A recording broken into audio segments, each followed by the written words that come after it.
Amazing.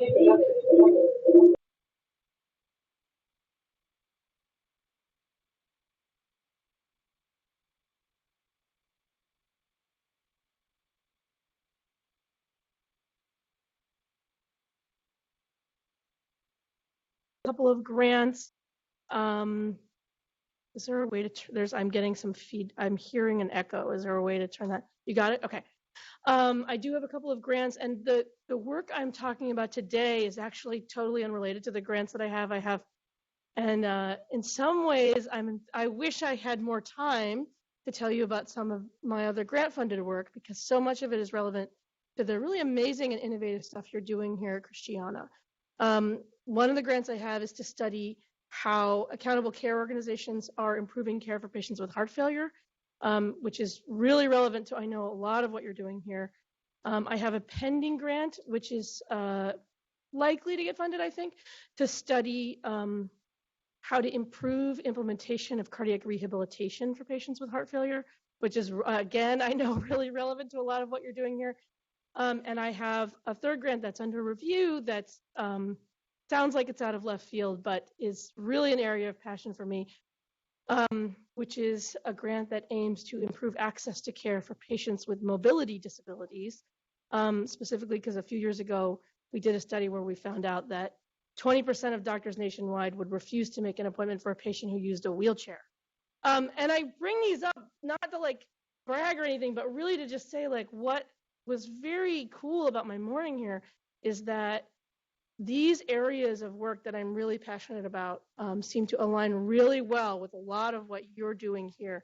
So if you need to contact me offline, contact any of the people who are running this, and they can get you my email, and we can talk after this if there are areas of overlap besides what I'm going to present today. My only other conflicts, I'm a consultant to the Yale Center for Outcomes Research and Evaluation, under contract to CMS to develop quality metrics for hospitals, and I'm a senior deputy editor at Journal of Hospital Medicine. So I actually chose this topic, though, because this is another area where Christiana has been a real leader, which is that I am interested in how patient narratives can help us to improve care. And specifically today, I'm going to talk about sources of patient narrative data, talk about strengths of the and limitations of some of these sources, and really to think about how can we sort of put a lot of this data together to try and translate it into improvement activities. And that last piece is the hardest piece. But there's a lot within this that you are already doing here, and so I want to hear your feedback. So when we think about, let me say, this is not the hotel that they put me up in last night. So that is definitely, but I chose, when I give this talk, I try to go to TripAdvisor and pick out hotels in the area that have not great reviews online. And so when we think about like narrative comments online, a lot of what we think about is like reviews of hotels and restaurants, right? And so like when you go to look at a hotel and decide if you want to stay there, you say, okay, like I'm going to read the reviews of this hotel. And sometimes it's clear cut. Sometimes it's haunted. You have a better chance of sleeping in a box, and you're going to end up smelling like an ashtray. But other times, it's not so clear cut how to interpret narrative data. So this is a 4-star hotel, and but the reviews for it are mixed enough that it might give somebody pause. If you're coming here for a business trip, this might be a great place to stay unless you're really worried about bed bugs. So I think this is like sort of the way that we tend to think about our interpretation of narrative data. I sort of try to tell audiences that I give this talk to think about, okay, if you want to go to a restaurant and you go to Yelp, what do you do when you read Yelp reviews to know if it's the restaurant for you or the hotel for you? Well, you do. You don't even realize you do this. But what you have is you have an idea where you think, okay, like I have a set of values that I'm looking for in this restaurant. Am I taking my 18-month-old or am I not? If I'm not, the things I'm looking for in the restaurant are going to be very different. Additionally, I'm a foodie, or I care about locally sourced, food, or I care about pleasant wait staff, or I care about any number of things that I'm going to look for in these reviews. Then you go through the reviews and you say, okay, who of the people who have written these reviews kind of line up with my values? And then once I've identified the people that line up with the values I'm looking for, then you say, okay, so who of them do I trust? Because I read the review and I assess that they seem like they're pretty reasonable. And that's the way we interpret narrative data. And so it's no wonder that it's so hard to take narrative data and turn it into something actionable, right? Because so much of it is personal.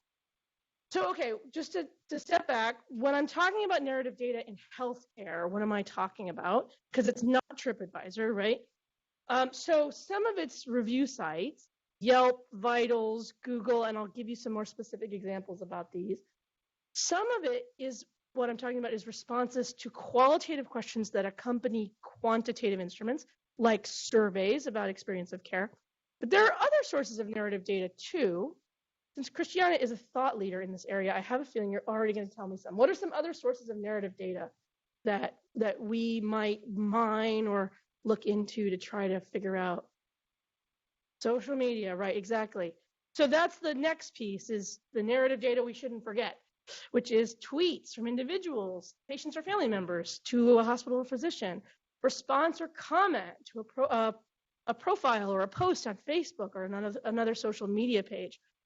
There's another piece, which we're going to talk about later, which is that also there's a new mechanism, and there's some existing mechanisms for systematically collecting narratives for public reporting or internal improvement purposes, and we'll come back to this. So we sort of think about the common sources of narrative data, and then there's some other ones too. So when I say narrative data, what am I not talking about? I'm not talking about quantitative data that's publicly reported, like Hospital Compare. I'm not talking about aggregated patient experience data that you get, results from surveys, HCAHPS or CGCAHPS. And I'm not talking about star ratings where you don't have comments. However, a lot of my studies kind of have combined star ratings and comments. So you'll see me talking about star ratings in addition. And as a point of disclosure, also the team that I work on for developing quality metrics is hospital star ratings. So I have some additional experience in the star rating realm. Okay, I picked Wilmington Hospital because Edmondo Robinson is my good friend, and I wanted to show his Yelp reviews from I knew he used to work at this hospital. And what I like about this is that this is the problem we face in healthcare, which is that it's the same issue that you have with restaurants. That there's a person who calls it a great hospital, the cafeteria was okay-ish, the staff were friendly and attentive, and then somebody else is concerned that it's the worst ER of all time. And both experiences are legitimate, and the problem is that interpretation rests in the values and situations of the beholder. When I'm attending on the hospital medicine service, the thing I often say to my trainees as we walk into the room is, don't forget, this person is in the hospital. Today is one of the worst days of their lives. No matter what we did, and by the way, we probably did more to screw it up, but also they're already just here, and being here makes it one of the worst days of their lives. They don't want to be sick. They don't want to be in the hospital. They want to be home. They want to be with their family. And so it's the patient experience, particularly for hospital medicine, starts out with the patient in a very difficult place.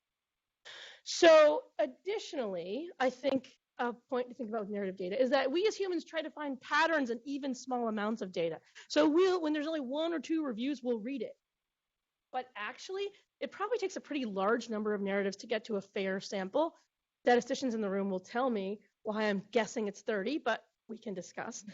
And when there's too little data, it's misleading potentially, as it's the whole like one review colors a physician's reputation. Too much though, and it's overwhelming and hard to turn it into action. So, but there's a beauty to it too, right? Which is that we think in stories. Stories convince us. There's a whole gigantic, and believe me, I'm part of it, mechanism for aggregating quantitative data into publicly reported numbers that can be published on websites. And then there's been a huge amount of angst in the health policy community about why patients don't use publicly reported data. Why do patients don't know about it? They don't go to the sites. Why? And the answer is because people don't think in numbers. Sorry, statisticians. People think in stories. And narratives tend to make an impression and make us feel sure about our decisions. If you think about someone who talks about a hotel they went to and they say, it was the best hotel I ever went to because I walked into the lobby and immediately it smelled so good that I knew it was the place I wanted to be. Like you kind of hear these sort of like stories about experiences of care, and it really makes an impression. This can work in a really negative way in healthcare, and I'll come back to that a little later. But we have a long history of seeking out healthcare on the basis of other stories, and many of us probably still do this. Who's your doctor? Why do you like your doctor? Did I go to your doctor?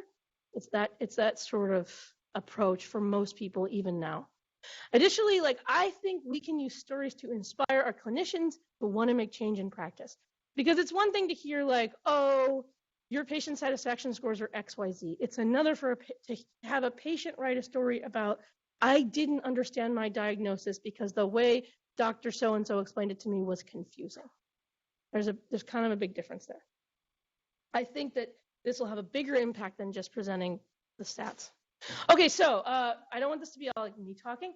So one question I have was, do people have thoughts about the idea of the differences in solicited and unsolicited narrative data or using them? So is it as valid to have, say, for example, a Yelp review as a response to a patient experience survey?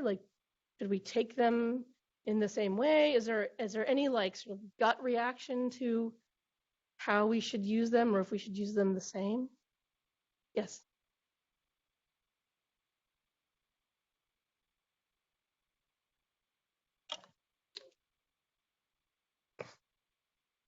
I would guess that unsolicited data, you're only going to get responses if the experience is either very, very positive or very, very negative. So you're not going to get the full range of experiences. Yes, so that's one potential with unsolicited data, is the squeaky wheel problem. You only hear from the person who had the very worst experience or the very best experience, but you may miss a big number of people in the middle. It's a sampling issue. And that's right, that's a big concern. I think there's a concern. I think there's always been this sort of thought in healthcare that because we're very rigorous and we try to be evidence-based, that a systematic sample is better than an unsolicited sample because of these sampling issues, because of other things. But I also will say, and I'll talk about many of the studies that I did, but from the studies that we've done, one of the things that came out was that when people volunteer their stories, sometimes it's because they have something very pressing that needs to be fixed that isn't addressed by patient experience surveys. And I always come back to the patient with disabilities because that's been a passion of mine. But when we did a study, and I'm not going to present it today, but on patient hospital reviews in England, one of the patients said, this hospital was not, I use a wheelchair and this hospital was not accessible. And that would never be captured by a patient experience survey, but it seems so important to know. And so in that sense, I agree that there are sampling problems, and I also agree that we can probably get good information from unsolicited data as well.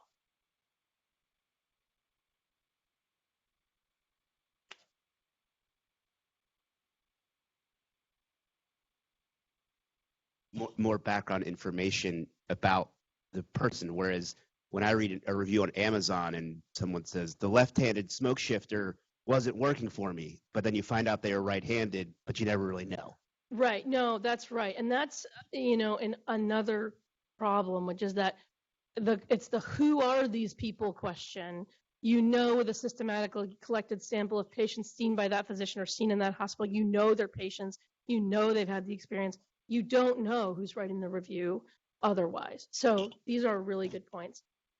As I said, I think Christiana is a leader in the area of using patient comments to improve care. So I really want to continue to hear more from you throughout the talk. And also, if you have stories about how you've used data to improve care, I'd love to hear it. So I kind of separate this into hospitals and physicians, mainly because the studies I've done have been some about hospitals and some about physicians. So I'll just talk about a few of the studies that others have done and that I have done. The first one I start with is Raina Merchant and a few others at Penn did a study looking at Yelp reviews of hospital care and compared them to domains in the HCAHPS and the patient experience of hospital care survey. And what they found was that although many of the comments fell within HCAHPS domains, there were many others, as I mentioned earlier, that were missed or that didn't get included that narratives could add to the experience of care. So this was not the first study in this area, but it was informative. My friend Felix Greaves in the NHS did a study of Twitter of hospitals in the UK, which I'm going to mostly describe because his quotes are just so funny that I felt were interested. But he reviewed hundreds of thousands of tweets, found that the vast majority were really not about patients' experience of care or not about quality, but some small percentage, about 11%, were. And of those that he reviewed, he found they fell into categories that were actually very similar to patient experience domains. Was it an outstanding care where the nurse made a cracking cup of tea? Was it visitors having to change bedding and ignorant staff? Or was it ridiculous waiting times? Or was it a scan that didn't get looked at? These all sort of fell into common areas of patient experience domains. But what they added was a story behind the why patients might answer the question the way they do. Again, like I'm going to come back to food, because if you've been in a hospital, it is remarkable how important the food becomes. If you've never been in a hospital, you don't realize that when they bring you hospital food every day, you have to eat hospital food. And so food ends up being a big response thing for a lot of these comments that doesn't get included in patient experience survey. So his study basically showed that similar to Raina's study, that many of the comments fell within domains. There were some that fell outside of domains that are commonly used in patient experience. He did a follow-up study in US hospitals, similarly found 9% related to patient experience, not limited to HCAP domains. So my take on this was, okay, these studies are informative, but like basically they said, yes, like when patients leave narratives about hospitals, they describe kind of where comments fall. There wasn't really an attempt to make improvement based on these comments. And so that was what we decided to work off of at Baystate. So much to the chagrin of our marketing people, I convinced our social media group to solicit feedback on our Facebook page. And we did a press release saying we were going to be soliciting feedback. And then over a 3-week period, we posted this like pretty much every day on our Facebook page. And we said, we want to hear about your experiences. Please tell us what we do well and how we can improve your care. And so we got comments. And they ranged in sort of usefulness, and they were kind of plus minus. Over 3 weeks, 37 respondents, despite like doing a press release and trying to solicit. We didn't really have that many people respond. 135 statements, themes similar to patient experience surveys, clinicians and staff, specific departments, technical aspects of care. But at the end of it, when we said, okay, we're going to identify the comments and figure out, of these comments, what can we do to like initiate QI projects? But what we found was that the stories were highly personal. Some of them were very hard to translate into like themes for improvement. The number of respondents was limited, and a few repeat visitors like had commented multiple times. And so at the end of the day, we were like, we're not really sure which of these we can use to try to initiate QI activities. The one thing that we got out of it, fire alarm.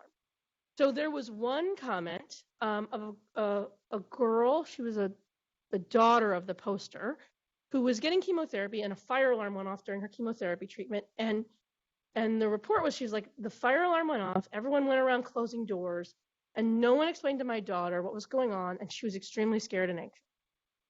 And that was like a light bulb for us. We're like, oh, of course. Like, we have a protocol around what to do during a fire alarm, but like we should be also having as part of our protocol that we talk to patients about what we're doing so that we can alleviate some of the anxiety and stress. And so that's now one of the things we're supposed to do. When fire alarms go off, you reassure patients that for the most part, this is not likely a false alarm. And if it's not a false alarm, we will evacuate you as soon as possible. So that is the one piece of improvement that we were able to do. We didn't test this. We didn't write it up because, it seems like it has a lot of face validity.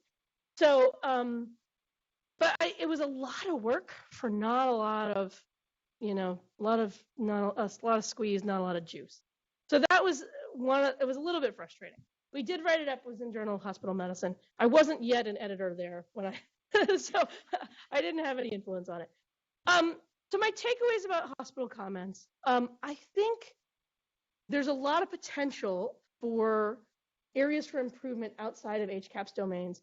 But translating social media into action and translating other kind of narratives into action is difficult, mainly because the sample's unpredictable, the comments are personal, and as you can see, on any one social media site, the number of comments is actually small.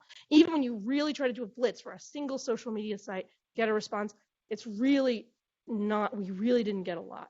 So there's a problem with sample for sure. And additionally, I think there's the lack of direction and the unsolicited nature of the data also is part of the reason it was hard to use.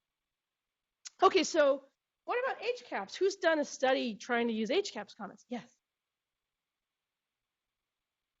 Oh, hi, Jen. Hi. Just a question before you move on from this. Do you have to, if you do plan to use comments for research purposes, are you obligated to inform respondents on social media? No. However, and so as you may know, health systems are now posting comments publicly in many cases. Christiana's doing, I'll show you some pictures that I took from your site. And in that case, generally the patients are told that your comment may be posted publicly. And I think they have the option to either not respond or to not allow their comment to be posted publicly. And so in that sense, the minute they say they could be posted publicly, it can be used for research purposes. But additionally, anytime we've used comments, they've been de-identified, often not just at, so for the Facebook study, it was obvious you were putting your name up there. It was entirely publicly available. In that, there was no assumption of anonymity. But so for other kinds of studies where we've used comments, they've been totally stripped of identifiable data. And so as a result, it actually doesn't constitute human subjects research for the most part. So no, I understand the question in a way though, because you want to know, you want to know how your comment's going to be used. And mostly now with a lot of public comments being posted publicly, we're actually telling patients your comment may be posted in a public place or used for other purposes. I'm pretty sure that's part of the standard script at this point. So HCAPS does have comments, but I've never really met a hospital that does very much with them. It's not been studied. We wanted to do a study. I'll tell you about it in a sec. It's time consuming, it's difficult. It's hard to figure out who does the work, and that's a bigger problem around narrative comments in general. So I guess one question I have is, does anyone here know what Christiana does with their HCAPS comments? Are you doing anything with them? You do.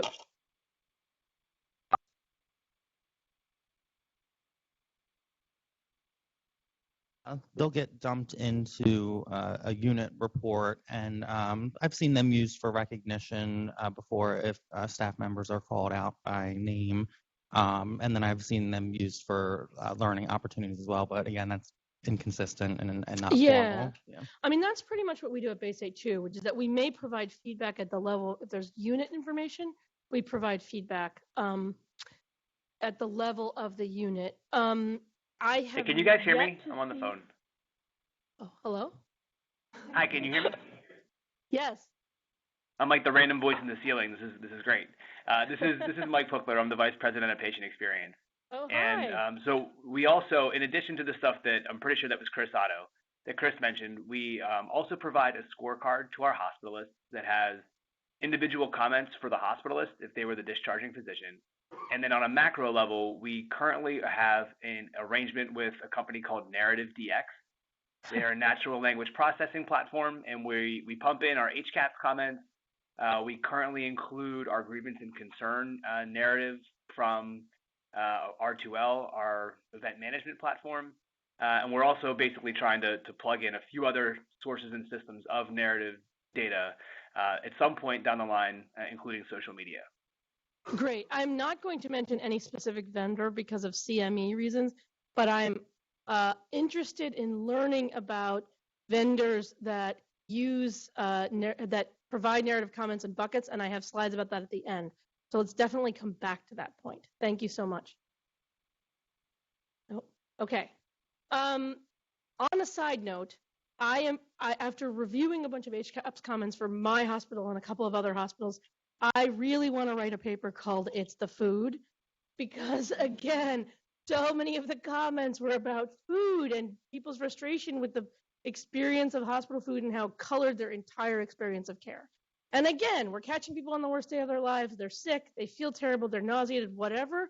But the food really does have an influence on the way you perceive your entire stay. All right, so we're going to jump to narratives about physicians, and because I want to get through this so I can talk about some of the exciting stuff at the end. I always start my stories about physicians, which is for a long time, if you wanted to learn anything about physicians, you had to. There weren't very many places to go. State licensing boards, where you could essentially learn whether or not I am a felon. There have been more recently a few nonprofit or regional sites that provide data at the level of the practice about quality and experience of care.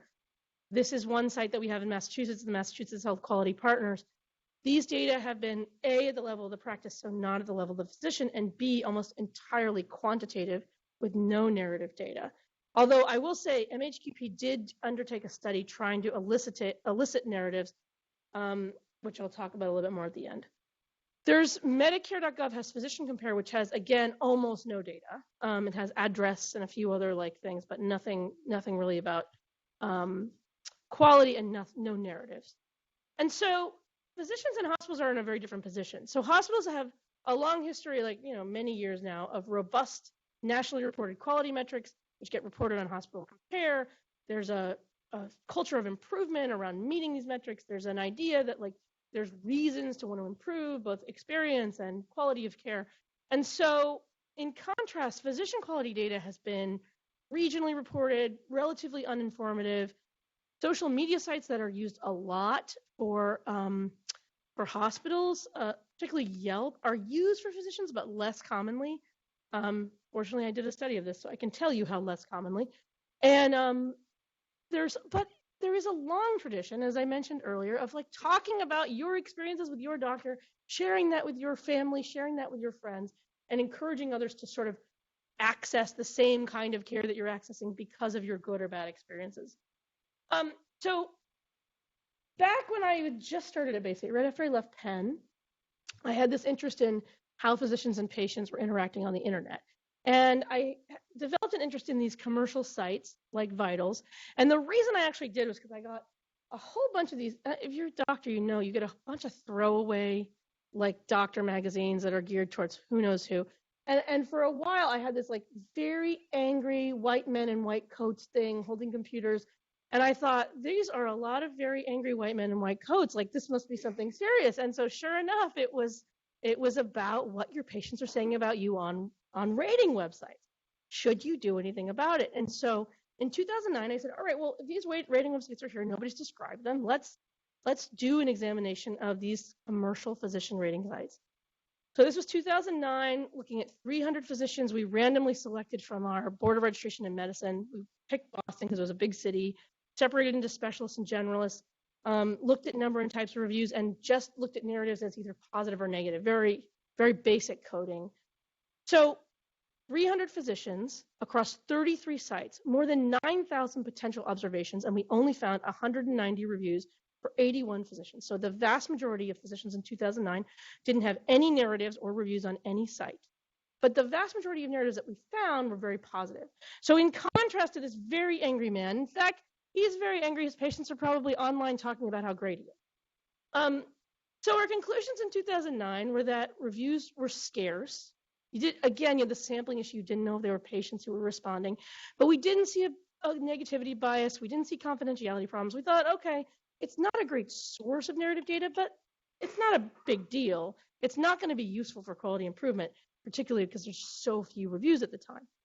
So that was in 2010. We published in Journal of General Internal Medicine. In 2016, I said, we haven't done the study in a long time, and I wonder if these sites have changed. Maybe there's a lot of data there now. So let's do it again. And we did it for 600 physicians in 3 cities across the country, again, divided between subspecialists and generalists. And we extracted number and type of reviews and used more sophisticated qualitative methods to code reviews. So this time we found for 600 physicians, 8,000 reviews, and 60% of sampled physicians had reviews. So twice as many, but still 30% didn't have any reviews. And most were still positive, but again, 67% as opposed to say 90.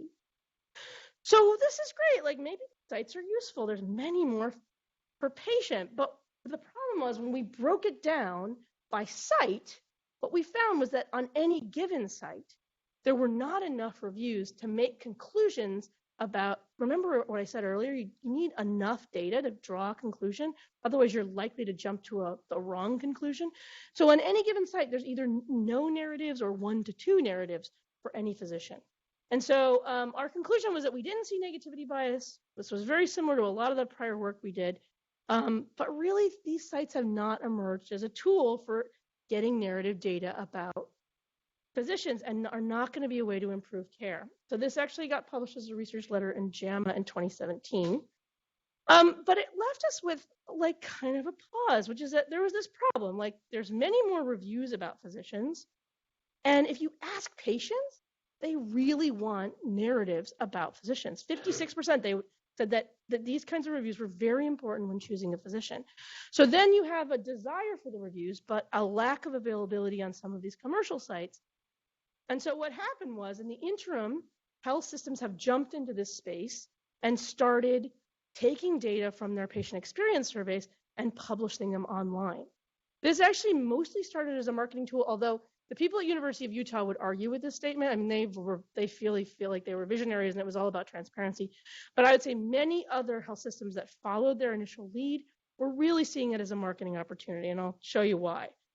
So they knew before I published it, they knew what we reported, which is that you have very few reviews on any given physician reporting site, but we have kind of a large amount of data from our systematically collected surveys about physicians. And so, wow, you could get many more ratings and many more reviews and many more narratives. So how are these different? Well, these were systematically collected. So some of the sampling issues we talked about earlier, they're not there. And there are going to be many more as opposed to the few that we found on any site. Overcomes the sample size problem. So from a transparency point of view, I'm a little concerned. From a patient sort of advocacy point of view, I'm a little concerned because the data all sits with health systems and they get to control what they publish. So at least at my hospital, we have a review committee where we review all the narratives, and if something is inflammatory, we remove it. And that, as I found out, was true pretty much everywhere. Additionally, using the central limit theorem, that 30 is sort of considered the number for which you can get a normal distribution. So if you have 30 narratives or 30 reviews, then okay, maybe we'll publish it. It seems like an adequate number from which to draw conclusions. So this was Utah. They were sort of the original. They started posting sort of narratives that generated from CG CAP survey. Piedmont was an early adopter. We've done it at Baystate also. And you're doing it here. I don't know Dr. Ahmad, and I feel bad because I didn't ask permission to put this up, but this is publicly available. So this person is a Christiana doctor who has a very high star rating, and I'll show you his reviews in a second. So, all right. So we said, you know what? A lot of health systems are doing this. Let's do a systematic evaluation of how often it's happening and what the content is. And so because I had a student here for the summer, I had her search all the websites of 4,800 hospitals listed on Hospital Compare. Good summer job. And identify any hospitals that are or health systems that between this period in June had at least one clinician with star ratings or narrative comments. We identified, because we could only get lists of physicians from a small number of the included systems, and we needed lists to be able to do a randomly selected sample. We only sampled from 14 health systems. This is a real limitation of this study and why it's not going to be in JAMA. But you can only do what you can do.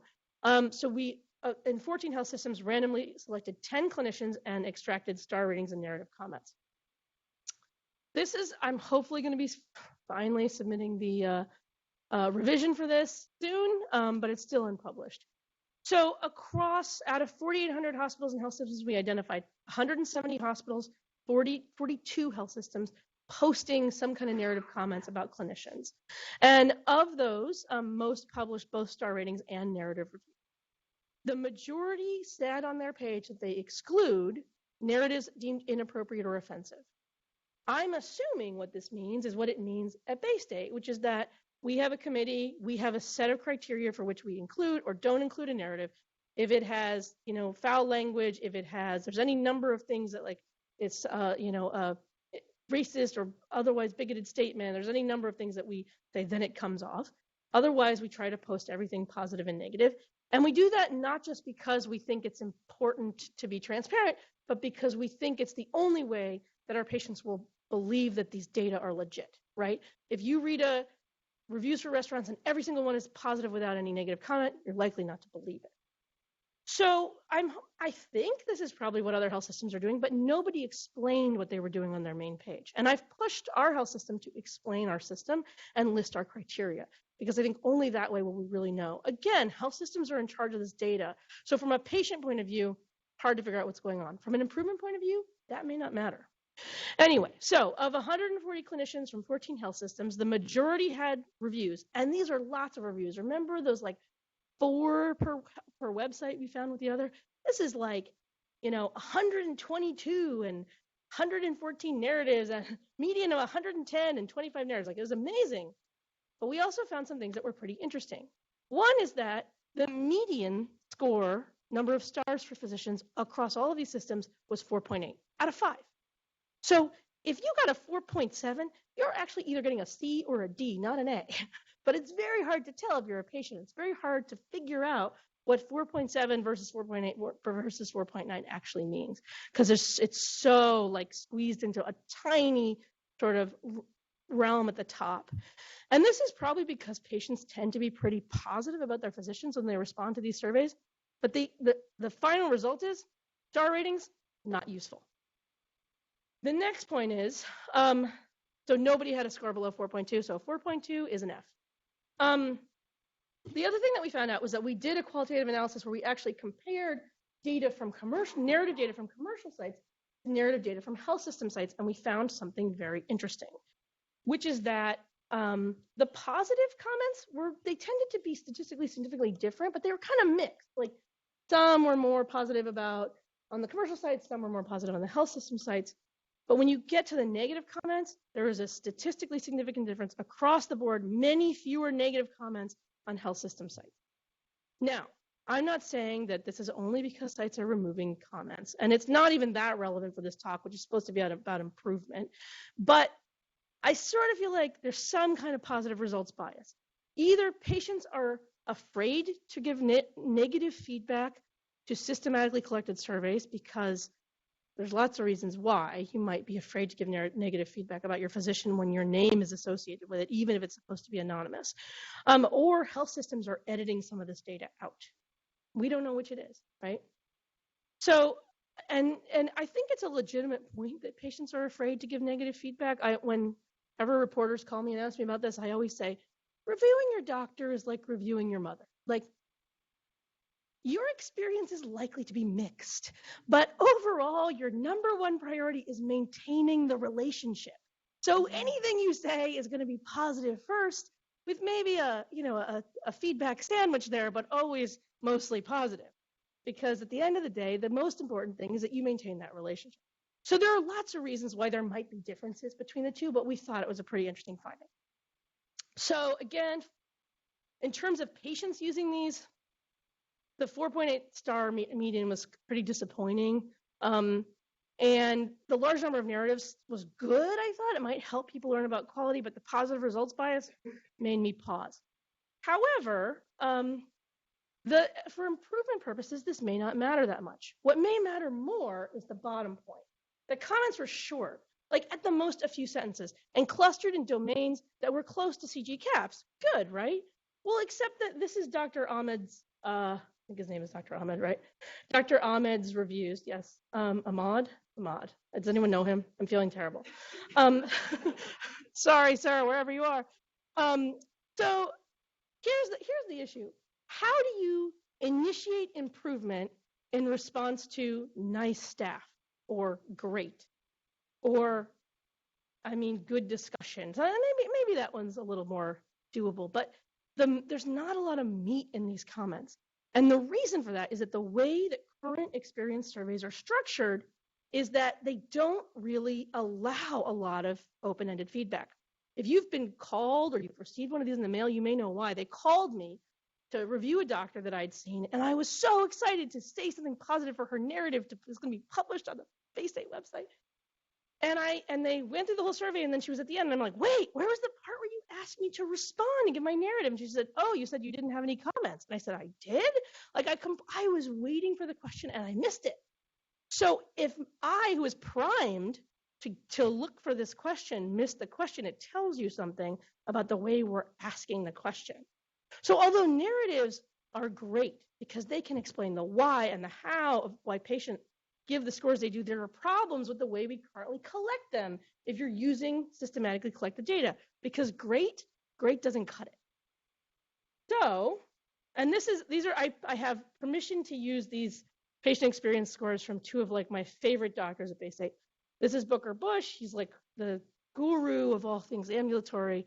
And he has this really great, like 93% overall doctor rating with 14 surveys. And this is my other also absolutely favorite person, Judith Balak, who has 100%.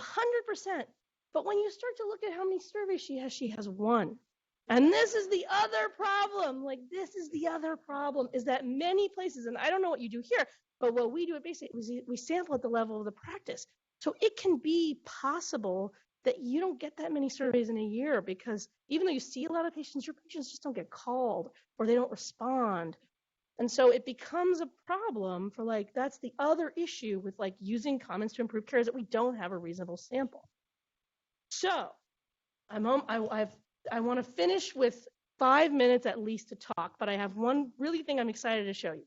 So overall, I feel like commercial sites, social media, not that useful in the way they're currently structured, but you all at Christiana may have the answer for me, and I'll tell you why. There was a hint about it earlier. The second is that health system sites are common, but there are some problems, and as I mentioned, it's maybe there's an insufficient number, which would prevent your ability to use the data to improve care, or maybe the questions themselves are insufficient, so that's an issue. And so a few years ago, 2010 now, we published a commentary in JAMA where we said, listen, what we really need to do is we need patients to write narratives about doctors and hospitals, and we need to publicly report it. And, you know, it got some like response, like people were like, oh yeah, good idea, but like nothing happened, except in fact, the team that designs the patient experience surveys also saw that, and they decided that they were going to develop a systematic protocol for collecting patient stories. And so these folks have since become my collaborators, but sort of took the idea, they ran with it, and they have spent the last 5 years developing a method for rigorously eliciting patient narratives about doctors. This is focused on primary care. There's 5 questions, and it primes you to say, what do you look for in a healthcare provider, and how does your provider measure up, and now what were things that didn't go well for you, and tell us how you relate and interact to each other. So it's kind of, it's a nice little set of 5 questions that take about 5 to 10 minutes to respond to, maybe a little more if you're writing it. They've evaluated this protocol and published it. They say it's balanced. It provides narratives that are balanced and meaningful and informative. They're these nice, beautiful paragraph stories about people's good and bad experiences with their physicians. And they found that some of the topics were closely related to surveys and some were less related. And I actually this up because I finally got to collaborate with them, and so I had to brag about it, even though it's not totally published yet. So this is a paper that we worked on that's coming out, where we found that, and this is too small to read probably, but basically, if you systematically collect stories, what you find is that you get a bunch of comments that help you to improve care. Some of them are related to patient experience survey directly. Those are integral to the sort of CG-CAPS data. Some are similar, but not quite the same thing. Those are proximal. And some are totally unrelated. The story about the patient who didn't have access to the hospital with his wheelchair would be distal because it's not in the survey, but it's very important. And all of these can be sort of used to both improve the score, but also improve care. And there is, in fact, a place that is trying to elicit narratives using this protocol and then use that to rapidly improve care. And it's New York Presbyterian Columbia. And what they're doing, I'll get to it.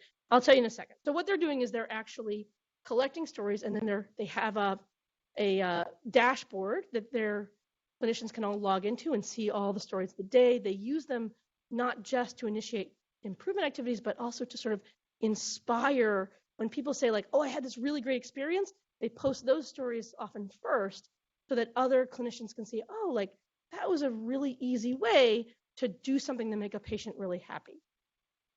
So I think this is great. The narrative elicitation protocol, like this is it. This is our opportunity to really get some meaningful narratives that will allow us to improve care, except for there's one problem.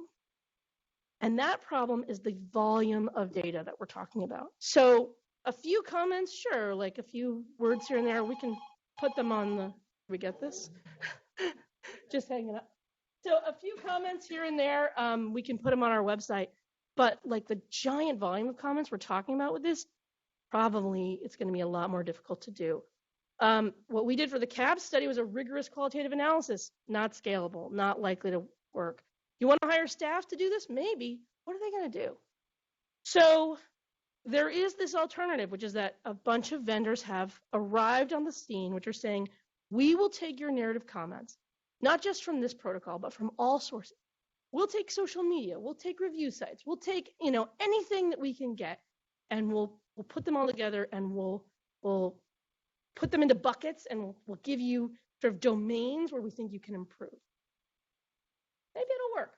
So here's what I tried to take out any evidence of what vendor this was. So basically the idea is that you have all kinds of feedback, you plug it into the black box artificial intelligence engine, and it gives you a series of data that tells you like, here's what falls into CAPS domains, here's what doesn't fall into CAPS domains. And they go beyond not just like, oh, here's a category, but like, here are positive insights about diagnosis from Dr. So-and-so. Like, that's the idea. So I like this idea. I think like, okay, maybe this is the way we can finally get to really improving care. Except, so how is this so different from like just getting a bunch of stories and having them in a bucket and trying to figure out what to do next? Because I feel like what this does is it makes it a little bit easier to identify areas where you need to improve, but it doesn't really outline the how-to for getting to the improvement point. And so this is like where I think I'm almost done. Yes, I will tell you really quickly that this narrative elicitation protocol is for physicians, but it's also coming for hospital, cancer, and pediatrics. So like narratives in a systematically collected fashion are coming. They're going to be here soon. But what I really want to know is like, okay, I understand, my understanding is that you at Christiana are one of the early adopters of this kind of artificial intelligence for putting comments into buckets. And I guess my question is like, what has been your experience with trying to take those data and turning them into something that can actually show meaningful improvement in the way you care for people? And I'll stop there and let you talk.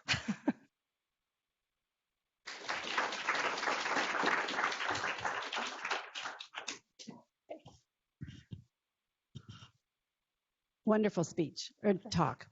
I have a question. I have been online, obviously, to look at reviews for private physician offices, and I have seen very negative comments, and then somebody in the physician office will refute that.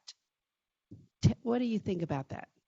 It depends on the site, but many sites do allow, and particularly the health system sites, we try to do that, to have a response where not just that you allow the negative comment to go unanswered, but you say, thank you. In response to your comment, we've made the following changes, X, Y, Z.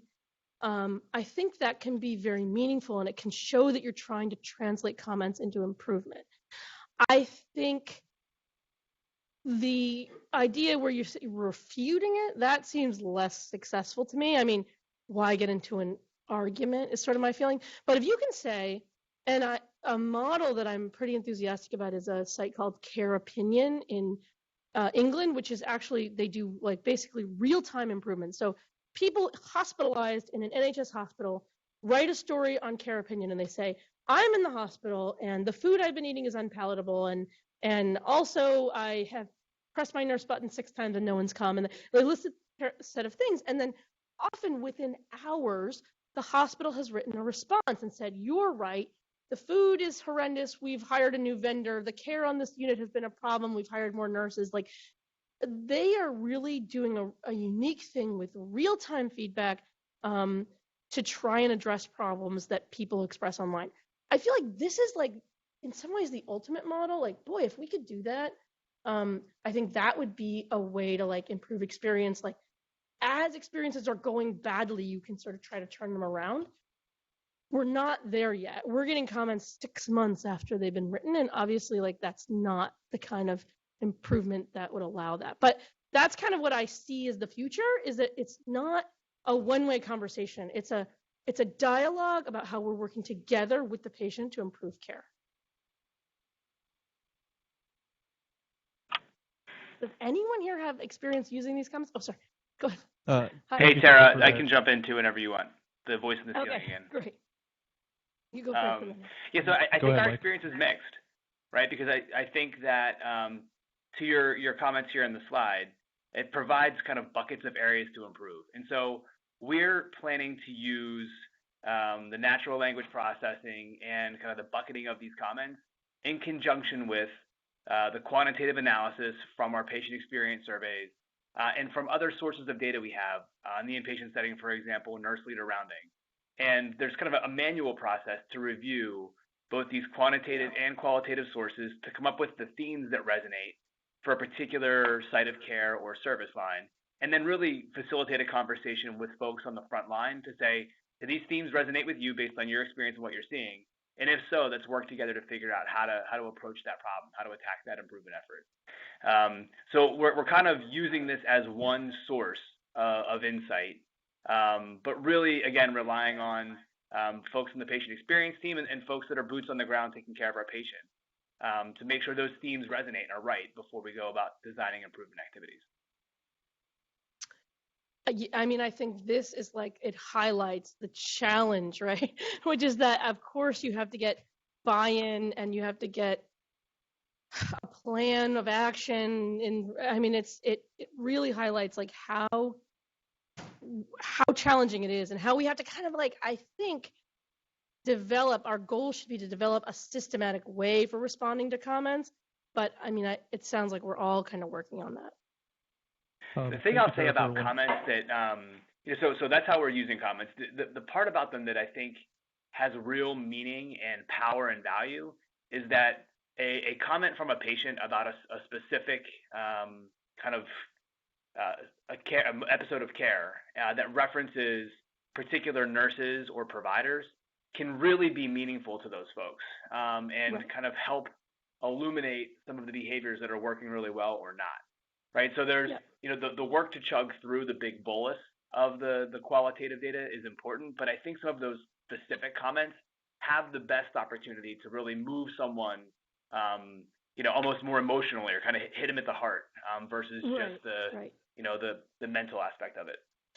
And that's the work at Columbia Presbyterian that's going to be so interesting, is that they're actually finding that it's positive comments and putting positive comments on their dashboard that's making a big difference, because it inspires the person who it was positive about, and it inspires other physicians to try and sort of implement some of those strategies in the same way. Yes.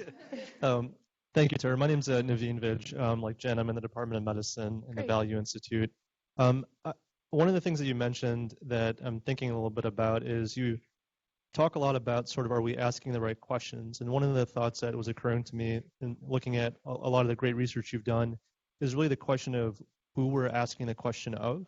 And I was wondering if you could talk a little bit about, in the variety of different data that you've looked at over the last several years, can you talk about the patients that maybe we are surveying and really the patients that we might be missing, and how that may affect kind of the process moving forward?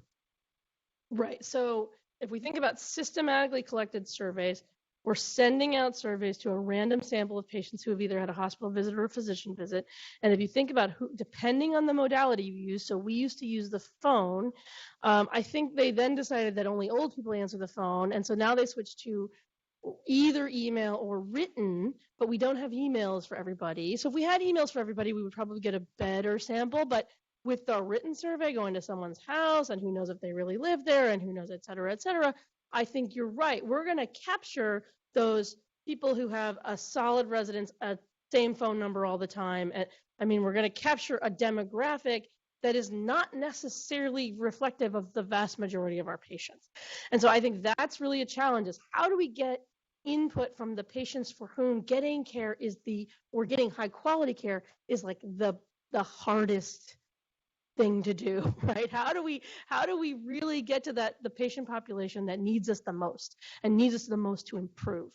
And it's a big challenge. I don't know, but I would say, to me, the way we're working on it is we're trying to do both email and written surveys. I would even suggest adding phone would be another way. Another option would be to try to capture people when they're back. So if you had an HCAP survey that went out and now you're back for some reason, for a visit, for a hospitalization, we try to capture you then. Well, actually, for the hospitalization, we probably don't want to because they pay us for the experience. And if you've had a readmission, then actually we know from studies that your report of care is going to be worse, so maybe not. I mean, there's some tension here in addition to the fact that, like, although we want to use comments to improve care, we want to use surveys, sometimes we don't want to hear from people because our reimbursement depends on their response and they're clearly not happy because they're still sick. So, I mean, I think there's a lot of tension. It's a very good and very hard question to answer.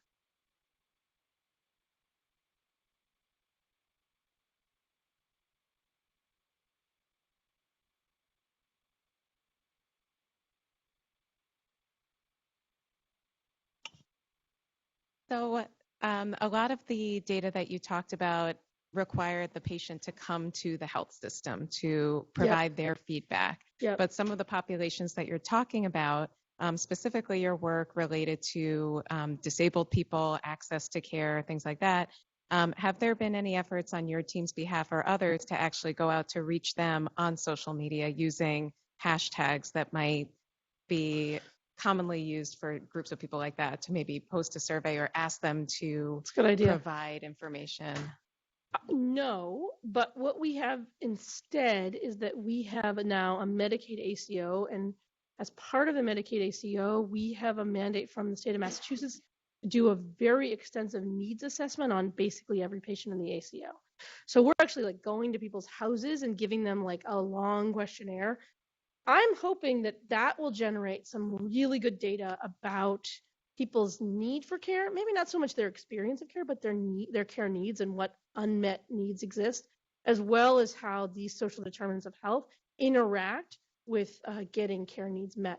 It's not totally the same thing, but this is a unique opportunity with our Medicaid ACO to try and reach populations that we previously had not been able to reach.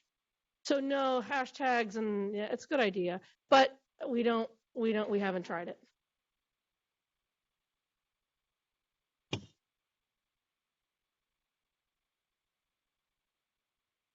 Hi, thank you. I'm Nicole. I'm a psychologist at the Cancer Center, and I have a sibling who had awesome care at Baystate. Oh, great. I'm so glad to hear that. 2 questions. Pleasantly surprised.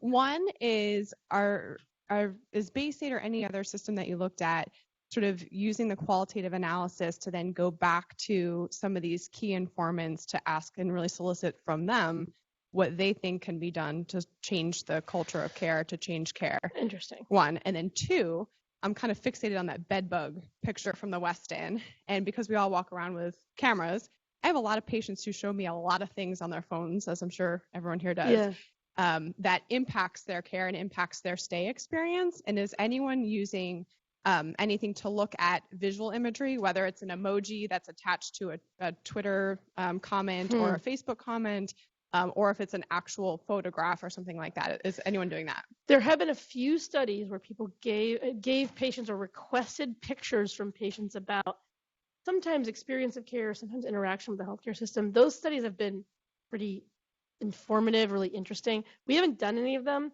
But I love the idea. I think the problem is, and this is the issue, right? Which is that there's a tension between what we want to know to improve care and what we want to have be out there publicly about the kind of care we provide. And so we're super committed to improving care at Baystate, and I know you are here too. Like that is like, it's a huge part of it. But when we did a photo elicitation study on, it was about perceived waste in healthcare. That was it was different. The response from our administration was not super positive because there's a sensitivity around some of that stuff getting out. So while I think it could be a cool improvement project, it would take a very enlightened health system to let you publish the research. And they would give you a lot of reasons why, HIPAA, this, that, and it would be a hard argument to have. But I agree, it's a great idea. Thank you.